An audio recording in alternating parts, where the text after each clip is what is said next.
What's going on, guys? Welcome back to another Detroit Lions video. Now, a few weeks ago, I did a video talking about the realistic expectations for our secondary coming into the 2020 season.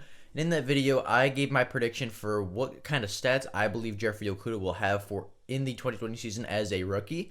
And I kind of wanted to go over the rest of the rookie class and kind of see, what roles I think they're going to fit in and what kind of stats that they're going to produce for the Detroit Lions as rookies. So if you're excited for that and are new to the channel and don't enjoy the content, consider liking the videos and subscribing to the channel. That helps push the channel out, bring new people in, and helps the channel grow. If you would take 2 seconds out of your day to do that, I would be very, very appreciative and you would make my day. But with that being said, let's hop into trying to predict our 2020 draft class's rookie stats.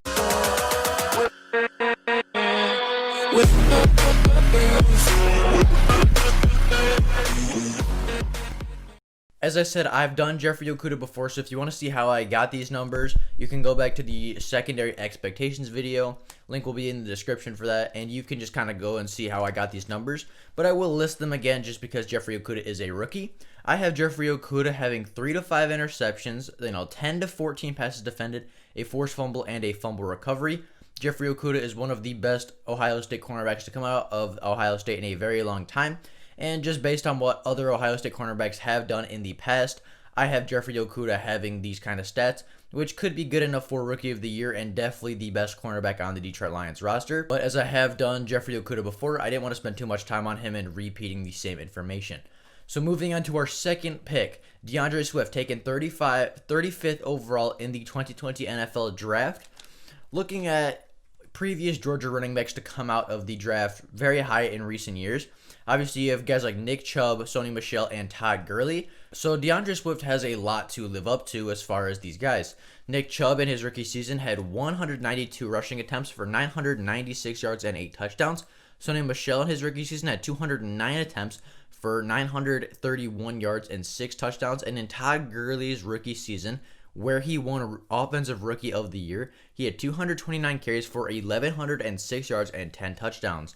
So looking at those stats, looking at what Georgia running backs tend to produce in the NFL as rookies, they tend to be very good. They tend to be very productive for the team, even as a rookie. And looking statistically, they make a huge jump in their sophomore season as well.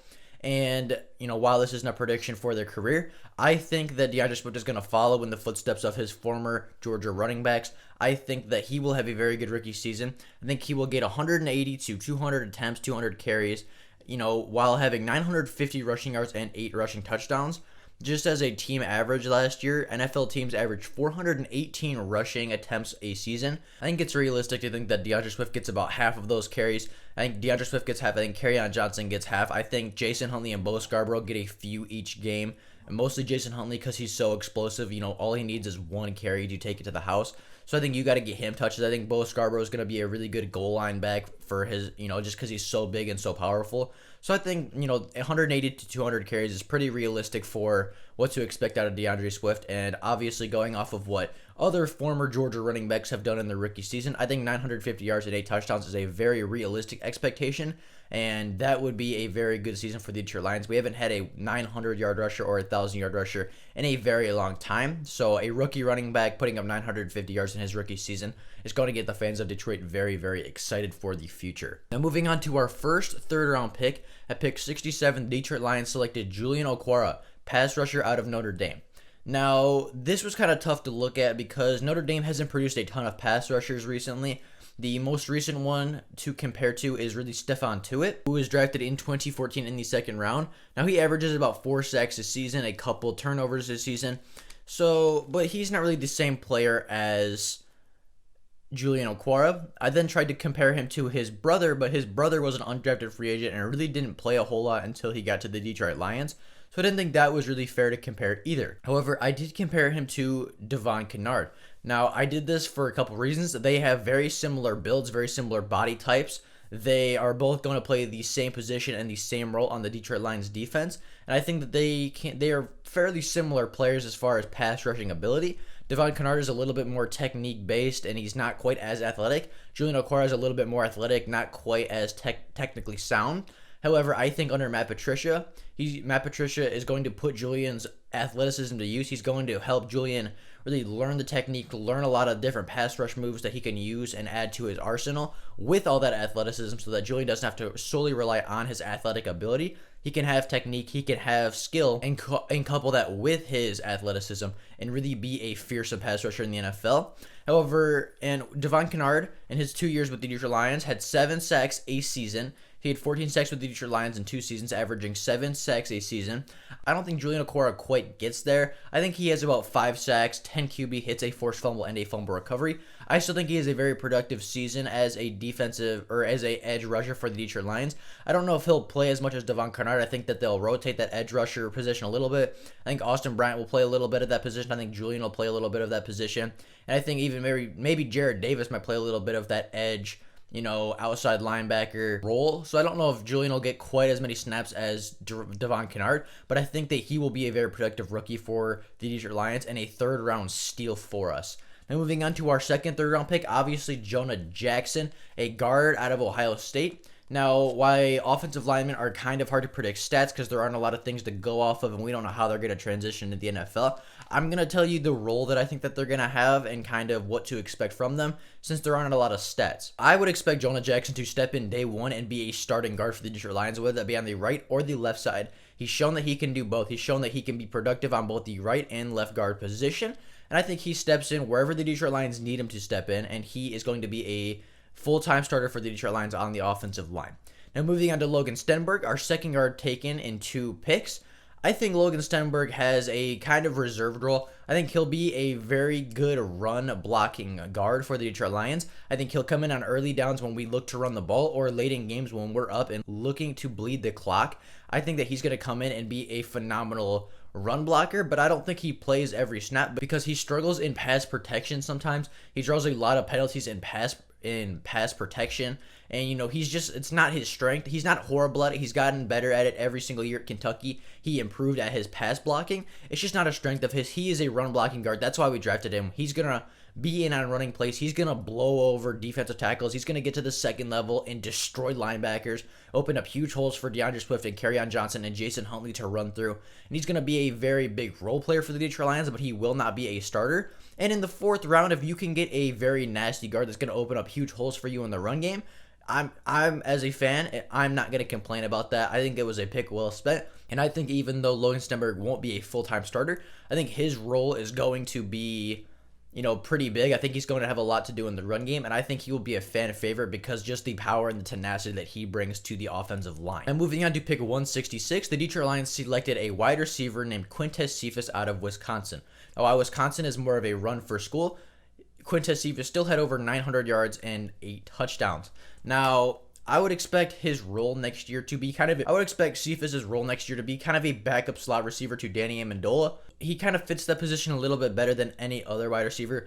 You're not going to put Kenny and Marvin Jones in the slot. Marvin Hall isn't really a slot receiver. He's not really a full-time starting receiver either. He's more of a situational wide receiver that you put on the outside he's just not really a slot wide receiver to me. So I don't know if you put him in the slot. And then Geronimo Allison is not a slot receiver. And Quintez Cephas is really the only guy that fits really well in the slot other than Danny Amendola. So I think if Amendola does get hurt, that Cephas will step into that slot position. And I think that he will get a few catches this year. I don't think he'll have a huge role. I think his role next year is going to be much bigger than it is in his rookie season because we're losing a lot of wide receivers. However, this year I think he has kind of a reserved role, but I still think he gets about 20 catches for 100 yards and a touchdown. I think he's going to convert on some big plays. I think he's going to show up in big moments.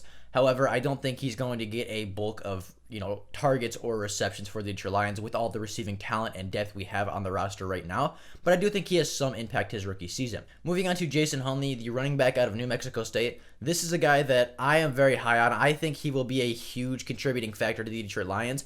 I think he will have more of that J.D. McKissick role since we lost J.D. in the offseason.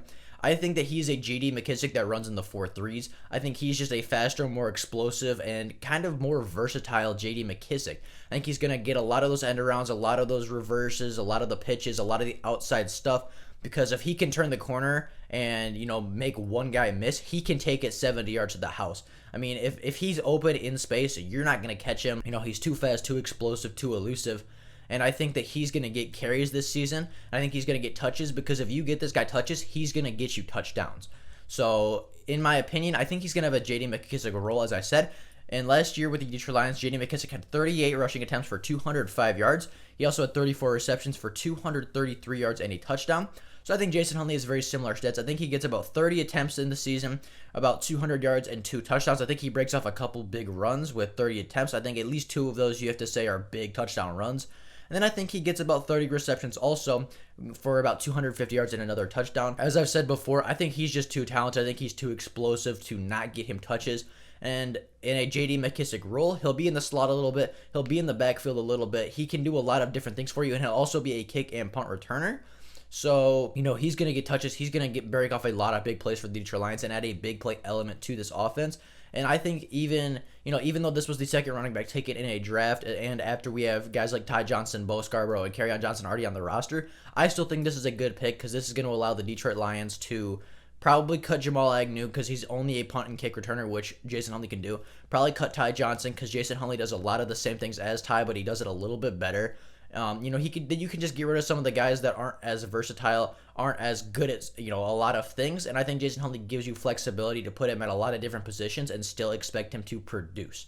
So moving on to our other 6th round pick in John Penisini, I think he has a similar role to, or I think he'll put up similar stats to Mike Daniels, but not for the same reason. I don't think that John Penisini is going to be injured like Mike Daniels, and I don't think he's going to be a big factor like we thought Mike Daniels was going to be. But Mike Daniels last year only played in 9 games. He only had 10 tackles and a sack. I think that's very similar to what John Penisini is going to put up. I think he'll be a rotational defensive tackle. I think he'll come in when we need a run stopper because he is very good at that and can still get to the quarterback occasionally, which, getting to the quarterback isn't his strong suit, but I wouldn't say that it is a weakness or a flaw in his game either. I think he'll be a situational player. I think he can come in and, force people to have double teams because he is such a good run stopper, and that is going to free guys up like Jared Davis or Jelani Tavai or Jamie Collins to come in and have a free shot at the running back. While I don't think he's going to put up a lot of stats, I do think he'll be an impactful player when he is in the game and open up holes in the offensive line for our linebackers to shoot through and get tackles for losses or sacks. And then we have a 7th round pick in Jayshon Cornell. As you know from my 55-man prediction from yesterday, I don't think Jayshon is going to make the team. I just don't see a role for him. Maybe he makes the practice squad, but unless there's, something crazy happens with injuries or anything, I don't see Jayshon making the team as a 7th round pick, even though I think he's a very talented Ohio State pass rusher. So those are kind of my stat predictions for the rookies. Let me know if you disagree, if I overvalued or undervalued a certain rookie. If you disagree and think that they're going to have, say Jeffrey Okudah is going to have more interceptions or less interceptions, you think Julian Okwara is going to have more sacks, more pressure, or less than I thought. Let me know that down in the comments. Let me know what you have as far as stat predictions for the rookies. But just kind of looking at what their predecessors from the same schools did, looking at how the Lions have developed certain talent over the years. This is kind of what I came to. And obviously it is a prediction. I know that most likely these are not going to be accurate stats come the end of the season, but these are my predictions. These are what I think the rookies are going to bring to the Detroit Lions. So with that being said, that is all I have for you guys today. I hope you guys have an absolutely fantastic rest of your day. If you are new to the channel, as I said, consider liking the videos and subscribe to the channel.